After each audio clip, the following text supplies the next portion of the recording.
નગરસેવકોનો હિસાબ કિતાબ હવે અમે લઈશું, અમે માંગીશું, અમે પૂછીશું. નગરસેવકોએ 5 વર્ષમાં એટલે કે કાઉન્સિલરોએ 5 વર્ષમાં શું કામ કર્યા? હવે અમને જોઈએ છે જવાબ. પ્રજાના પૈસે ટેક્સ, અને એ ટેક્સથી તિજોરીઓ ભરાઈ. કોર્પોરેશનની તિજોરીઓ તમે કેવી રીતે ખાલી કરી? હવે અમે આપને પૂછીશું. મેયર, શહેરના પ્રથમ નાગરિક, તેઓના વોર્ડમાં જ્યારે સ્પાર્ક ટુડે ન્યૂઝની ટીમ પહોંચી ગ્રાઉન્ડ ઝીરો રિપોર્ટ પર, ત્યારે ખબર પડી કે વિકાસ નહીં, અહીંયા તો વિનાશ થયો છે. દુર્ગંધ, ડ્રેનેજની સમસ્યાથી આખા વિસ્તારમાં દુર્ગંધ. ગંદુ પાણી, પીવાનું ચોખ્ખું પાણી પણ નથી મળતું. ઇવન એટલું જ નહીં, ઠેર ઠેર ગંદકીનું ભરમાર પણ છે. ડ્રેનેજની સમસ્યા એટલી વિકરી છે કે લોકોને ડર છે, ભય છે કે રોગચાળો ફાટી ન નીકળે. ગ્રાઉન્ડ ઝીરો રિપોર્ટ પર માલુમ પડ્યું કે વોર્ડ નંબર 4માં વિકાસ થયો જ નથી, કેવળ વાતો થઈ છે, કેવળ વાયદાઓ થયા છે. મેયરનો વોર્ડ અને ત્યાંના વોર્ડની રિયાલિટી આવો બતાવીએ કેવી છે. બહુ સારું કહેવાય કે ન્યૂઝના માધ્યમથી વડોદરા શહેરની જનતા જે ઘરે બેઠા જોઈ શકે એવા સ્પાર્ક ટુડે ન્યૂઝને હું અભિનંદન આપું છું. સાથે સાથે અમારો વોર્ડ નંબર 4 છે, જે મેયરનો વોર્ડ છે. 2.5 વર્ષની મેયરની જે ટર્મ હતી એ અમારા વોર્ડમાંથી થઈ છે, પણ વિકાસ અમારા વોર્ડનો નહીં, ફક્ત મેયરનો થયો છે. પાવનધામ સોસાયટીમાં રહેતા મેયર આજે સરસ કરોડોના બંગલામાં રહેવા જતા રહ્યા છે. તો એનાથી આપણને ખબર પડે છે કે વિકાસ કોનો થયો છે. જાહેર જનતાનો નહીં, વોર્ડ 4ની જનતાનો નહીં, પણ અહીંના જે સ્થાનિક કોર્પોરેટર જે ચૂંટાઈને આવ્યા હતા એ લોકોનો વિકાસ થયો છે. સાથે સાથે જણાવ્યું કે વોર્ડ નંબર 4ની અંદર વર્ષોથી પાણીની સમસ્યા રહી છે. તો નજીવો વરસાદ પણ પડે તો શરૂઆત વડોદરા શહેરમાં વોર્ડ 4માંથી થતી હોય છે. પાણી ભરાઈ જતા ઘૂંટણસમાં પાણી હોય છે, પણ આનો નિકાલ કરવા માટે આ લોકોએ વરસાદી કાંસ જે વૈકુંઠ 2ની બાજુમાંથી પસાર થતી હોય એને આગળ જગદીશ પરસાદની બાજુમાં સાંકડી કરી દીધી, જેના કારણે પૂરની જે વ્યથા આ લોકો પૈસા કમાવા માટે મેવા લેવા અને સેવાના નામે મેવા જે લે છે, એના કારણે એક પૂરની કાંસ જે બંધ કરી દીધી આ લોકોએ કાંસ, એના કારણે પૂરની સમસ્યા વોર્ડની અંદર સૌથી વધારે ઉદ્ભવે છે. મચ્છરોનો ત્રાસ, તમે અમારા વિસ્તારની અંદર કોઈ પણ જગ્યાએ 15 મિનિટથી વધારે બેસી ના શકો, કેમ કે એટલા બધા મચ્છરો છે કે તમને મેલેરિયા થવાના ચાન્સીસ સૌથી વધારે. અમારા જેટલા પણ અહીંયા આગળ હોસ્પિટલો છે, નાના નાના દવાખાના છે, એ બધી જગ્યાએ મેલેરિયાના જે કેસ હોય સૌથી વધારે મચ્છરોના કારણે આવે છે.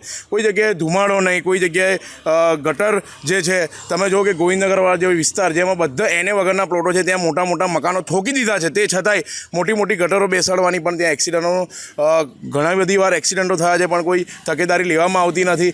લાંબા લાંબા પ્રોજેક્ટો ચલાવવા, ગોકુળ ગતિએ કામ કરવું, સાથે સાથે ખાડા પડ્યા હોય. હજુ તમે જુઓ કે અમારા ડીમાર્ટની આગળ 3 રસ્તા પર હમણાં તાજેતરમાં જ એક ભૂવો પડ્યો હતો, પણ એની આજુબાજુ બેરિકેડ લગાવીને છોડી દેવામાં આવ્યું છે. એટલે પબ્લિક જે છે રામ ભરોસે છે. એટલે જે 5 વર્ષમાં જે કોર્પોરેટર હતા એ શહેરના વોર્ડ નંબર 4નો વિકાસ નહીં, પણ ફક્ત ને ફક્ત એમનો વિકાસ કરેલો છે. કોર્પોરેટરને જોયા છે કોઈ દિવસ?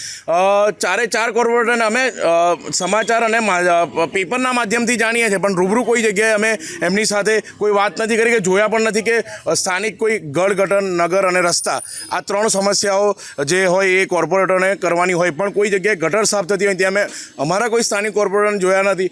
કોઈ જગ્યાએ રસ્તો બનતો હોય, ખાડો પડ્યો હોય તો અમારા જેવા જે લોકો છે એને ઉજાગર કરતા હોય, પણ એ લોકો કોઈ જગ્યાએ જતા નથી, કેમ કે પબ્લિકને ફેસ ના કરી શકે. તમે જુઓ મોંઘવારી દિવસે ને દિવસે વધી છે, બેરોજગારી દિવસે ને દિવસે વધી છે, તો આ જે બધી તકલીફ છે એના કારણે જનતા પીડાઈ રહી છે ને આ લોકો મોજ શોખ કરી રહ્યા છે. તો હવે મુખ્ય સમસ્યા શું છે વોર્ડની? અમારા વોર્ડની સૌથી મુખ્ય સમસ્યા જે છે એ પૂરની પરિસ્થિતિ. જ્યારે નજીવો વરસાદ વડોદરા શહેરની અંદર પડે તો સૌથી પહેલાં વોર્ડ નંબર 4ની અંદર પાણી ઘૂંટણસમાં ભરાઈ જાય છે. અમારા દરેક જગ્યાએ જે વિસ્તારો આવેલા છે, વિસ્તારોની અંદર જે પબ્લિક છે એ મધ્યમ વર્ગ અને લોઅર પબ્લિક છે, જેના કારણે એમનો જે એસ્પેક્ટ રેશિયો અને એમના ઘરની જે માથાદીઠ આવક છે એ ઓછી છે. હવે સમજો કે થોડાક વરસાદમાં જ્યારે પૂર આવી જતો હોય તો એ નોકરી ધંધો કરવા કેવી રીતે જાય, એને પાણીની, જમવાની બધી સમસ્યા થતી હોય છે. ખાડા જે પડી જાય છે એની આ લોકો તકેદારી રાખતા નથી. ગટરની સમસ્યા છે. એનેના પ્લોટ્સ તમે જો ખોડિયારનગરથી લઈ પંચમ સુધી બધું જ ઇલીગલ ઊભું થયેલું છે સામ્રાજ્ય, પણ આ બધું જે સામ્રાજ્ય ઊભું થયું છે ફક્ત અહીંના સ્થાનિક કોર્પોરેટર અને ભાજપના ત્રાસના લીધે આ વસ્તુ થયેલી છે. શું નામ તમારું? હેરિઓડ. ખરેખર આ ચૂંટણીનો માહોલ આવી ગયો છે અને પાર્ટ ટુડે ન્યૂઝે જે અભિયાન ચલાવ્યું છે બહુ સારી વાત કહેવાય. હું એમને ધન્યવાદ આપું છું. શું કહેશો? 4 નગરસેવક ભાજપના છે, કોઈ દિવસ જોયા છે વિસ્તારમાં? ના, હું વોર્ડ નંબર 4માં રહું છું. ફક્ત એક અજીતભાઈને જોયા છે, બાકીના 3 કોર્પોરેટર કોણ છે એ ખબર નથી. પણ અહીંયા વોર્ડ નંબર 4માં મેયર પિંકીબેન સોની અમારા વોર્ડના છે અને હું સ્થાયી વોર્ડ નંબર 4નો છું. તે છતાંય તમે જોશો કે સત્તા પક્ષ 30 વર્ષથી એકધારી શાસન છે તો એ કામગીરી કશું જ કરી નહીં. કામગીરીમાં ઝીરો છે. ખાલી ભાજપના તમામ નેતાથી માંડીને તમામ માણસોએ, ધારાસભ્ય હોય, મેયર હોય, કોર્પોરેટર હોય, બધાએ કટકી કરવામાં જ રસ રાખ્યો છે. કોઈ કામગીરી સક્સેસ કરી નથી. વિકાસ થયો છે? ના ના ના ના, એમના કહેવા, એ લોકો કહે છે કે અમે વિકાસ બહુ કર્યો, પણ વિકાસ જેવું કંઈ દેખાતું નહીં. તમે જોઈ શકો છો રોડ, રસ્તા, ખાડા, પાણી. આજે પાણી 1 કલાક ચલાવે, ગંદુ પાણી, ગટરનું પાણી આવે, 10 મિનિટ ચોખ્ખું પાણી આવે છે. વારંવાર પડ 4માંથી રજૂઆતો ગઈ છે, તે છતાંય કોઈ કામગીરી કરતા નથી આ લોકો. મુખ્ય સમસ્યા શું છે? મુખ્ય સમસ્યા પાણી, ગટર. જ્યાં જુઓ તો ગટર. બાજુમાં નગરોમાં તમે જુઓ, રામદેવનગર, ચામુંડાનગર, કૃષ્ણનગર, પાર્વતી, રોજ જે અમે મોરચા લઈને જઈએ છીએ, કોઈ જ કામગીરી નથી થતી.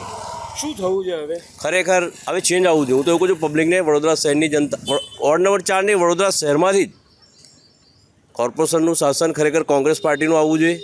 બાકી આ લોકો ચોરોએ કશું કર્યું નથી, ભ્રષ્ટાચાર સિવાય કોઈ કામગીરી કરી નથી. તમે જુઓ આખા વડોદરા શહેરની દશા થઈ. ના જેવો વરસાદ આવે, ઘરોમાં પાણી ભરી જાય છે, અને નગરોમાં પૈસા બી ગઈ વખતે આપ્યા નથી. વિચાર કરો, લોકો ઘણા બધા બીજા પૈસા વગરના ઘરોમાં પાણી ભરાઈ ગયું. જ્યાં નથી જરૂર ત્યાં ભાજપના લોકોને ત્યાં પૈસા વેચ્યા છે સોસાયટીઓમાં, કોર્પોરેટરો જોડે છે. નગરોમાં પૈસા નહીં વેચ્યા બધું. શું નામ તમારું? મારું નામ ડાયાભાઈ રામાભાઈ પરમાર. સ્પાર્ક ટુડે ન્યૂઝનો પહેલાં તો સૌથી મોટો આભાર, તમારી ટીમનો આભાર. કારણ કે એક સારો વિચાર લાવ્યા તમે પ્રજાને દેખાડવા માટેનો, કે શું કોર્પોરેટર કામ કર્યા છે કે નથી કર્યા, અને કેમ નથી કર્યા એ બી મોટી સવાલ છે. એના માટે મારે દરેક વોર્ડ નંબર 4ની જે પ્રજા છે એમને બી એક સંદેશ આપવો છે કે જનપ્રતિનિધિ કેવો હોવો જોઈએ. આપણો જનપ્રતિનિધિ એવો જોઈએ કે જન એટલે કે માણસોની જે તકલીફ છે એને ઉજાગર કરે, એના પ્રશ્નોને વાચા આપે કોર્પોરેશનમાં, અને જે પડતી મુશ્કેલીઓ છે એને કામ કરાવવાની તકેદારી વોર્ડ નંબર 4ના જે બી કોર્પોરેટરો છે એમની હોવી જોઈએ. નહીં કે પોતાના ઘર માટે કે નહીં પોતાના ખિસ્સા ભરવા માટે. પરંતુ આ જે 5 વર્ષ ગયા એમાં જે 4 કોર્પોરેટરો હતા ને, એમાંથી 4 તમે દરેક વિસ્તારમાં જશો ને તો તમને એવું કહેશે કોર્પોરેટર ઓળખો, તો ના જ પાડશે કે ના અમે નથી ઓળખતા. એની વાતો છોડો, મેયર કોણ છે તમારા વોર્ડના? મેયર જે બની ગયા છે અત્યારે વોટ લઈને જૂઠું બોલીને, તો એમને ઓળખો છે, ના જ પાડશે કે અમે નથી ઓળખતા મેયરને. તો મારો કહેવાનો સીધો જનતાને એક પ્રશ્ન છે કે જનપ્રતિનિધિ ચૂંટતા પહેલાં વિચારજો, 100 વાર વિચારીને સમજીને જ વોટ આપજો. મોદી સાહેબના નામ પર જે વોટ લઈ જાય છે આ લોકો અને વિસ્તારનું કામ નથી કરતા. તમે પોતે વિચારી લો, મોદી સાહેબ તમારું કામ કરવા આવવાના નથી. સ્થાનિક ઉમેદવાર કેવો છે, કામ કરશે કે નહીં કરે, અને શું કરશે, પાછળથી ખિસ્સા ભરશે કે પ્રજાનું કામ કરશે, આ જોઈને જ વોટ આપજો. આપણે જોયું છે વોર્ડ નંબર 4નું કામ 0 છે. તમે દરેક રોડ લઈ લો, ગટર લઈ લો, પાણીની સમસ્યા લઈ લો, દરેકથી ત્રાહીમામ થયેલી છે આ વોર્ડ નંબર 4ની પબ્લિક. તેમ છતાં અહીંના જે કોર્પોરેટરો છે વડોદરા શહેરના, તમે જોશો ને તો વોર્ડ નંબર 4 અને 6 બાજુબાજુમાં છે, એમાંય મોટા હોદ્દેદાર. એક વોર્ડ નંબર 6માંથી ચૂંટેલા આવેલા મિસ્ત્રી જે સ્ટેન્ડિંગ કમિટીના ચેરમેન છે, બીજા જે મેયર, બંનેનો વોર્ડ એક રોડ ઉપર લાગે છે. તેમ છતાં તમે જો રઘુકુળ સ્કૂલથી લઈને સયાજી પાર્ક જઈએ ને આપણે, રોડ ઉપર અત્યારે બી તમે હમણાં આવો ને તો હમણાં બતાવું, ગટરના ઢાંકણા ખુલ્લા છે. ત્યાંથી સ્કૂલો છે, 6 સ્કૂલોના બાળકો ત્યાંથી અવરજવર કરે છે. અને 100% મને ખાતરી છે કે અહીંયા મોટી દુર્ઘટના થવાની છે થોડા ટાઈમમાં. તેમ છતાં ત્યાં જ કોર્પોરેટર રહે છે 200, 500 મીટરના અંતરે, પરંતુ એક ઢાંકણું નથી બદલી શકતા. આવા જનપ્રતિનિધિ ના જોઈએ. એનો સીધો સવાલ મારો એવો છે જનતાને કે તમે જોયા વગર, વિચાર્યા વગર જે વોટ આપો છો ને, એનું પરિણામ અત્યારે આપણે ભોગવી રહ્યા છે. તો આવનાર સમયમાં જે ચૂંટણી આવી રહી છે અને જે સ્પાર્ક ટુડે જે ચેનલ આ લોકોની લઈને અત્યારે સારું એવું એક લઈને નીકળી રહ્યા છે શહેરની અંદર, તો એમને સાથ સહકાર આપવો જોઈએ અને ઉજાગર કરવું જોઈએ તમારા દરેક વોર્ડના જે બી કોર્પોરેટરો છે એમને. કારણ કે ભાજપ સરકાર આ જે ગયા 5 વર્ષમાં 0 છે, એનું કારણ કે કોઈ બી વિસ્તારનું કામ થયું નથી. અને મને જ્યાં સુધી વિશ્વાસ છે કે ત્યાં આ લોકોએ ખાલી પોતાના ખિસ્સા ભર્યા છે, પોતાનો વિકાસ કર્યો છે, એ સીધો મારો આક્ષેપ બી છે. અને આવનાર સમયમાં જે ચૂંટણી આવી રહી છે એમને પોતે અહેસાસ બી થશે કે આપણે કામ નથી કર્યું, એનું આ પરિણામ છે. શું નામ આપનું? અશોક પરમાર, વડોદરા શહેર મહામંત્રી. इस अभियान में आप लोगों का सर्वे है कि हमारे जो कॉरपोरेटर हैं, हमारे जो नगर सेवक हैं, वो किस तरह से काम कर रहे हैं अपने वार्ड के लिए, ये आप लोगों का है ना सर्वे. तो मैं वार्ड नंबर 4 में रहती हूँ और यहाँ के जनता होने के नाते मैं ये बताना चाहती हूँ कि इवन हमारे जो जितने कॉरपोरेटर हैं उनका 5 साल पूरा होने को गया है, लेकिन शायद हम लोग कभी उनका चेहरा तक नहीं देख पाते हैं। और हमें बड़ी शर्म की बात ये है कि हमारे जो मेयर हैं पिंकी बेन सोनी, वो भी इस वार्ड के कॉरपोरेटर ही हैं शायद। वार्ड नंबर 4 का जो सिचुएशन है जो आप देख सकते हैं, बहुत वर्स्ट सिचुएशन है। पानी बरसात के टाइम में इतने पानी आती है या इस तरह से चलना मुश्किल होता है। जगह जगह पर आप अभी भी देख सकते हैं कि जगह जगह पर गटर खुली हुई है, ओपन गटर है। उससे वो सिर्फ अनहाइजीन नहीं है, सिर्फ ये नहीं है कि वो अनहाइजीन है, वो इतना ख़तरनाक है। बड़ौदा में आप सुने भी होंगे कि गटर में गिर के भी लोगों की मौत हो रही है। कॉरपोरेटर क्या कर रहे हैं, एक वार्ड के अंदर 4-4 कॉरपोरेटर है और चारों के चारों एक पार्टी के लोग होते हैं, तो उनका क्या काम है? बिल्कुल भी नहीं। बिकॉज वो लोग सिर्फ वोट लेने के लिए आते हैं, जिस टाइम में इलेक्शन होता है दिखते हैं, उसके बाद तो 5 साल फिर उनका चेहरा तक नहीं दिखता है।